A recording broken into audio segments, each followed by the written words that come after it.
Et bonjour. On va pouvoir reprendre notre fameux Advent of Code. Alors aujourd'hui, on arrive au jour 4. Donc, Advent of Code, petit laïus, 2 exos par jour, 2 étoiles à gagner. Salut Monsieur Mopi. Et du coup, on passe aujourd'hui à l'exo 4 après avoir fait les 3 premiers jours. Alors, nettoyage de camp. Il faut qu'on nettoie l'espace avant que les dernières fournitures puissent être déchargées des bateaux, des navires, ou des vaisseaux, ça dépend. Plutôt vaisseaux sûrement. Et donc, plusieurs elfes, on leur a assigné la tâche de nettoyer des zones du camp.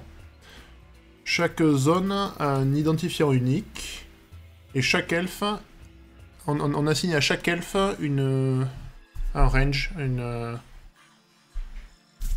un ensemble d'identifiants de section.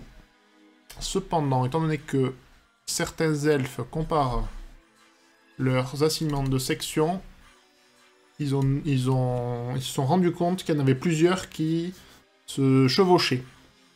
Donc c'est de l'intersection d'ensemble. C'est pas moi aujourd'hui, donc je peux regarder les autres streams. Et tu le fais en parallèle chez toi, c'est ça? Alors, pour essayer de rapidement trouver les intersections, et pour réduire l'effort de duplication, les elfes se mettent par paire, et font une grosse liste de tous les assignements pour chaque paire. C'est notre entrée de puzzle. Par exemple, en considérant la liste suivante d'assignements, pour les premières quelques paires, la liste veut dire, donc, les premiers, il y en a un à qui on a assigné 2 à 4, donc 2, 3, 4, et l'autre 6 à 8, visiblement. Et ça, les elfes de la seconde paire, et de la troisième paire, donc la seconde paire c'est celle-là, 2, 3, 4, 5. Et les elfes de la troisième paire, il y a le 7 qui est en commun, c'est ça, hein? Ouais. Ok. Ah, ça, c'est pour visuellement représenter à quoi ça correspond. Donc, on s'en fiche. Donc, certaines des paires ont noté que l'un de leurs assignements contient intégralement l'autre. Donc, 2-8 est contenu dans 3-7.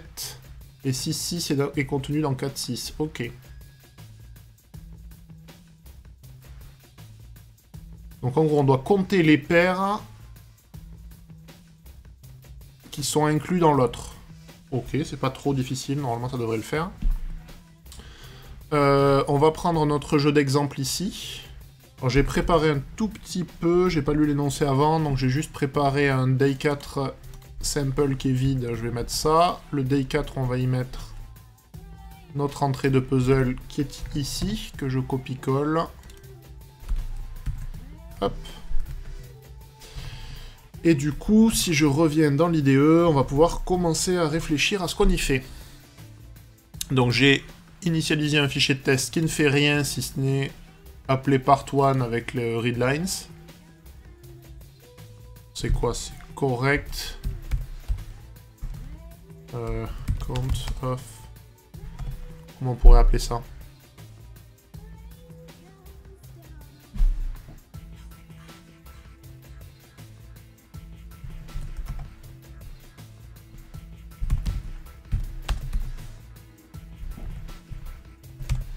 Le bourrin. Should count how many assignment pairs does...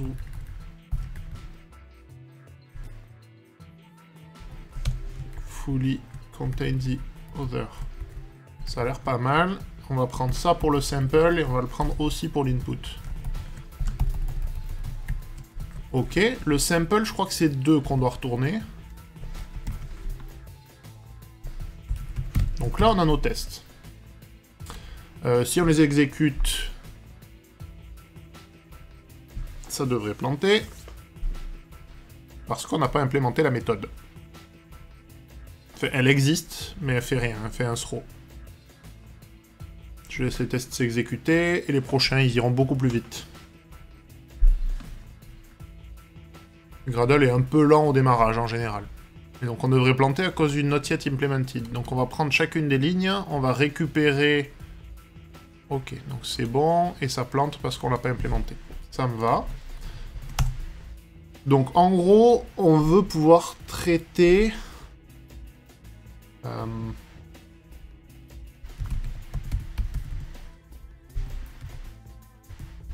En gros, ce qu'on veut, c'est quoi? C'est les lines, on veut compter.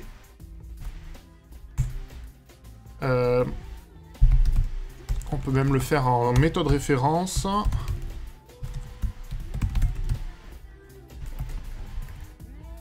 va faire un truc comme ça. Donc ça. Et donc là, on va créer la méthode. Et on va la mettre dans... Peu importe. Dans la classe, on s'en fout. Ok, donc notre méthode, elle prend une ligne, elle doit nous retourner un booléen qui dit si l'un des deux est contenu intégralement dans l'autre. Donc on va faire le parsing. Je crois que... On va regarder à quoi ça ressemble.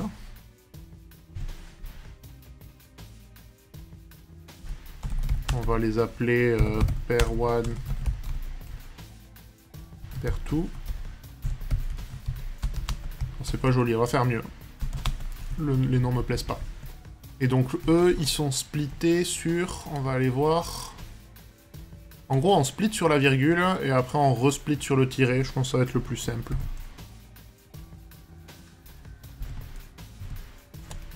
Donc si je modifie mes jeux d'exemple, ça va pas le faire. On revient sur notre day4. Donc on a dit split sur la virgule. Et... Je sais pas comment je vais les appeler, je réfléchis. Donc en gros ça me sépare les paires, mais en fait chaque paire je veux y appliquer la même chose en fait. Je veux resplitter, donc je veux mapper à chaque paire, je veux refaire un split sur le tiret. Bon, on pourrait faire une regex bien vilaine aussi, il y a plein d'options. Et ça, je veux mapper... je veux mapper ça sur un string twint, un truc comme ça.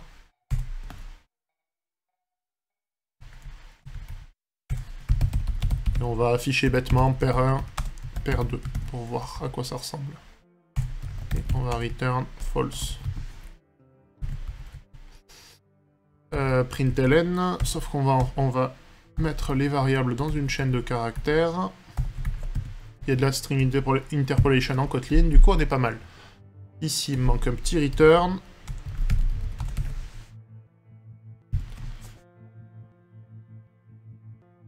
Hello, c'est du flat map à l'envers. Du flat map à l'envers. Ici là, j'ai pas besoin de les flatten en fait. Ah, je pointe pas sur le bon fichier, ça c'est la bonne blague. Je suis encore sur ceux de la veille, j'ai mal copié.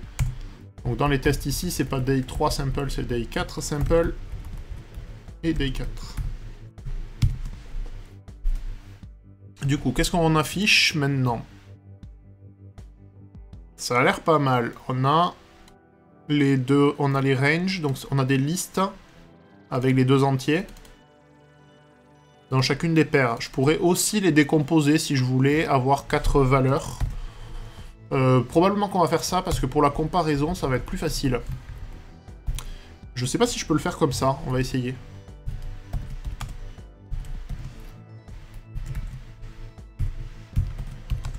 Est-ce qu'il est assez malin pour déco... Non, je crois pas. Hein. Quel dommage. Après on peut facilement faire val x1, x2 égale paire 1 et val y1, y2 égale paire 2. Mais visiblement on peut pas faire la déconstruction au même endroit. Et donc là ce qu'on veut c'est que x1 soit plus petit que y1 et que x2 soit plus grand que y2. C'est des supérieur ou égal et inférieur ou égal. ou l'inverse. Donc ou x1 supérieur ou égal à y1 et x2 inférieur ou égal, pardon, à y2. Je vérifie, on veut que x1 et x2, donc x1 soit plus petit et x2 soit plus grand, ou alors qu'il soit inclus, donc celui-là soit plus grand et celui-là soit plus petit. Ok, ça m'a l'air pas mal. Hop, on va relancer. Normalement, on a un des deux qui devrait marcher, l'autre pas. Donc le sample, il retourne bien 2, et du coup ça doit être notre résultat de la partie 1.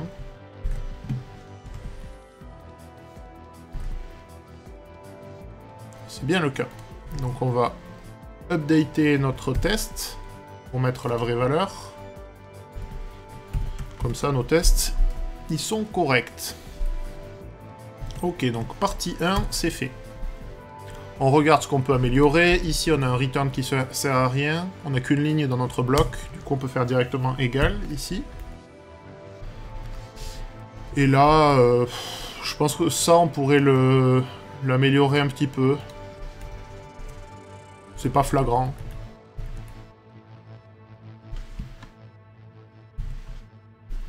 Je pense qu'on va le garder comme ça pour l'instant. On va voir ce que nous propose la partie 2, qui risque d'être un peu plus rigolote. Donc, il semblerait que il reste encore un certain nombre de travail dupliqué qui est prévu. À la place, les elfes aimeraient savoir le nombre de paires qui se chevauchent, tout court. Donc pas forcément inclus, mais chevauchent.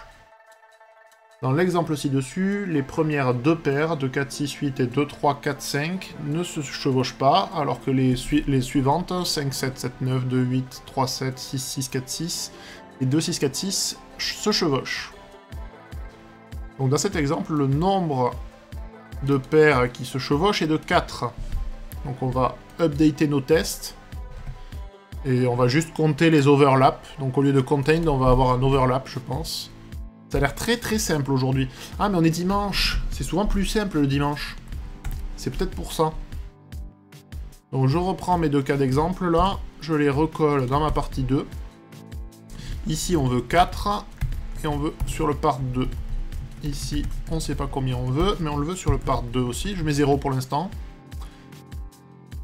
Ok, on reprend les mêmes choses. How many pairs, ça c'est pas fully contained, c'est overlap du coup.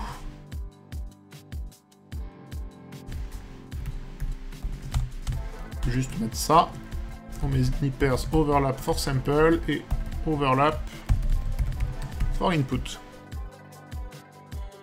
Il était un peu long celui-là, je pense qu'on peut le raccourcir un peu.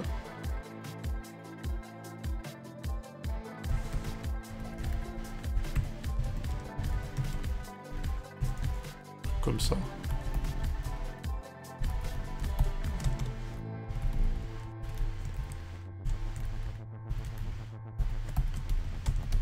Or fully contained. Ça sera un petit peu plus lisible. Et donc la partie 2, on va créer les méthodes. Ça prend aussi une liste de lignes, on va les appeler lines. Ok, ça... On va le monter, on va le mettre en dessous de la partie 1. Et en fait, c'est à peu près la même chose. Ça va être de nouveau un lines.count, etc. Pardon, j'ai fait une fausse manip. Donc je récupère ça. Et on va faire la même chose ici. Sauf que là, c'est pas contain, c'est overlap. Et du coup, on va créer cette fameuse méthode overlap. On va mettre dans l'objet, ça ira très bien. Et là, c'est une line aussi. Alors, ça, probablement que on va le faire un peu différemment. Ici, on va flatten, et donc ici, on va mettre x1, x2, et y1, y2. Et on va virer ça. Donc c'est la même chose, j'ai juste mis les 4 à plat en fait. Chaque liste que je retourne ici, je fais plus qu'une liste de 4 valeurs. Et donc tout ça, je peux facilement l'extraire dans une méthode. Je vais appeler... Proceed with extraction.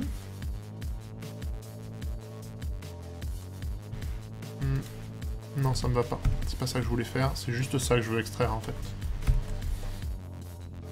Et donc là, ça va être un truc genre parse input. Ok, et donc ça, on peut faire la même chose au-dessus.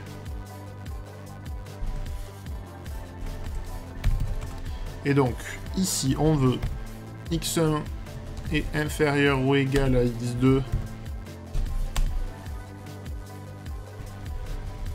Alors, je réfléchis au cas. Ça va être l'équivalent, hein, ça va être 2 et avec un ou au milieu.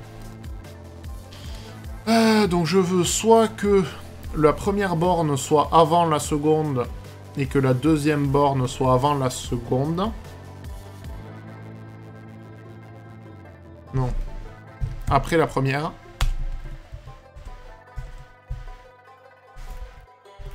Ça, c'est Y1.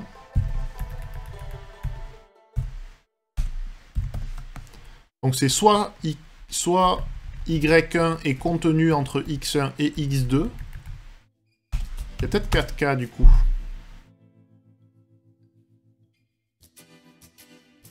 Soit Y2 est contenu entre X1 et X2.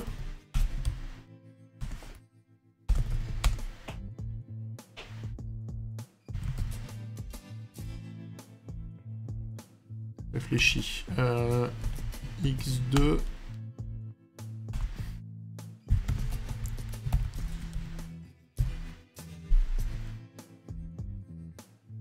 Donc soit j'ai Y1 qui est entre X1 et X2, soit j'ai Y2 qui est entre X1 et X2. Qu'est-ce qui lui va pas? Ah, on peut faire un range check. Ça marche comment?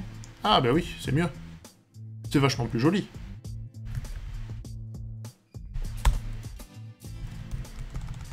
Ah, ça va être facile, hein, du coup. C'est soit X1 est dans Y1, Y2, soit X2 est dans Y1, Y2,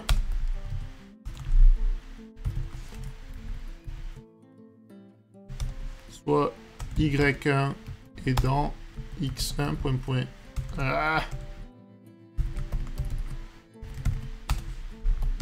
Ah, j'aime bien ce range check là, c'est joli. Ça c'est un Y1. Hein.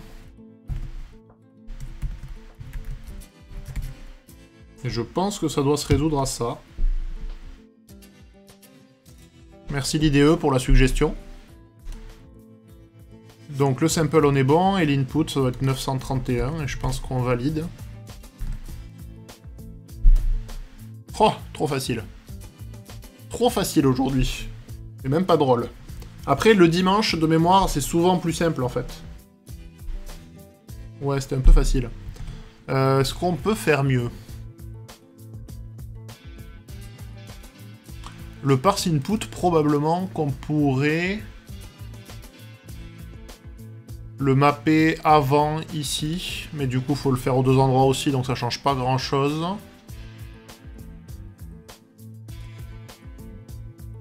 Réfléchis, mais je pense qu'on va rester là-dessus, hein. C'est pas trop mal quand même. Hein. Et est-ce qu'on peut pas juste split sur plusieurs delimiters? Si. Il y a 3 petits points delimiters. C'est un vararg, donc on peut splitter sur ça. On peut aussi splitter sur le tiret. Et du coup, si on fait ça, on n'a plus besoin de ça. Et donc on peut directement mapper et on n'a plus besoin de flatten. J'en fais toujours des ints, mais j'ai plus besoin de flatten. Ça devrait être mieux. Alors là, c'est moi qui n'ai pas mis à jour le 0, là. C'est bien 931 hein, qu'on veut. Donc notre test est toujours bon. On peut simplifier la condition. Celle-là, j'imagine. Parce que l'autre, ça va être difficile de la simplifier. Si, on doit pouvoir faire avec un range aussi. Non. On doit pouvoir faire l'équivalent en 2 trucs, là.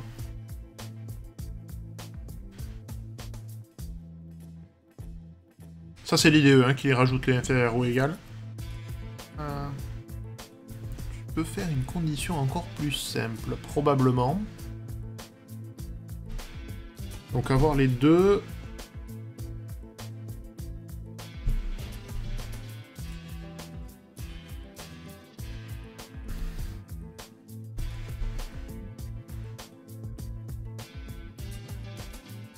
En fait, ceux qui comptent, c'est soit ceux-là, soit les autres. Je vois pas comment on peut le faire en 2. Tester qu'ils ne sont pas disjoints, c'est pas bête ça. Et disjoint, ça se fait en testant juste ces deux-là et juste ces deux-là.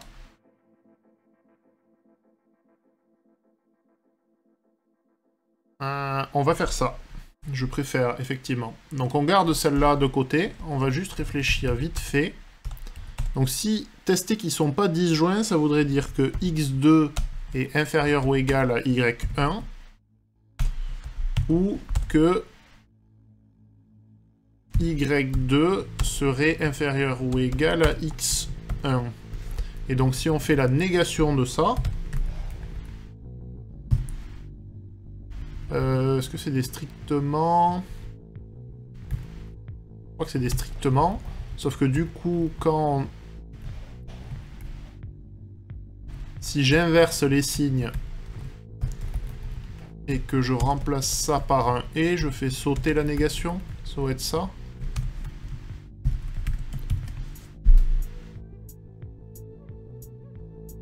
Parfait. Mais effectivement, c'est plus joli que le test des in, là. Je suis d'accord.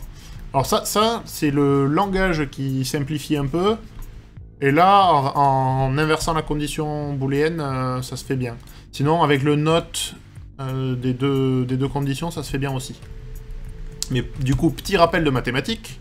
Quand on inverse une égalité stricte, ça devient ou égal. Et quand on fait un not, on... Donc, hop, je vais l'écrire juste au-dessus.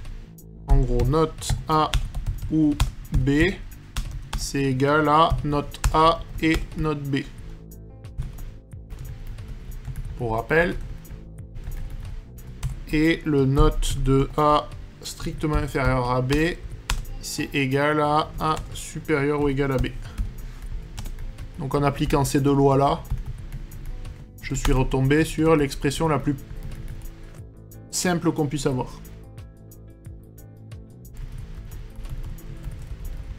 C'est les lois de Morgan, c'est ça? En effet. Bon, mais voilà, on a un truc tout simple qui marche. Donc là, je split sur les deux caractères, vu qu'on se fiche, on veut juste les 4 dans le bon ordre. On en fait des int, pardon. On récupère, et on teste les deux égalités. Bon, mais c'était le petit exo du dimanche facile. Du coup, ben, on se revoit demain. En espérant que ça soit un petit peu plus dur, mais...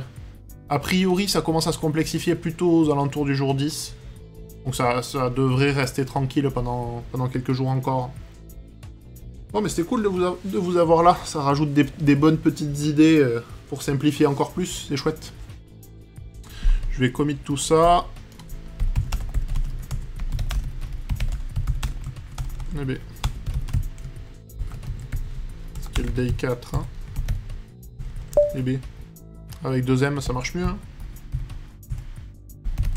On push. Et on s'arrête là pour aujourd'hui, du coup.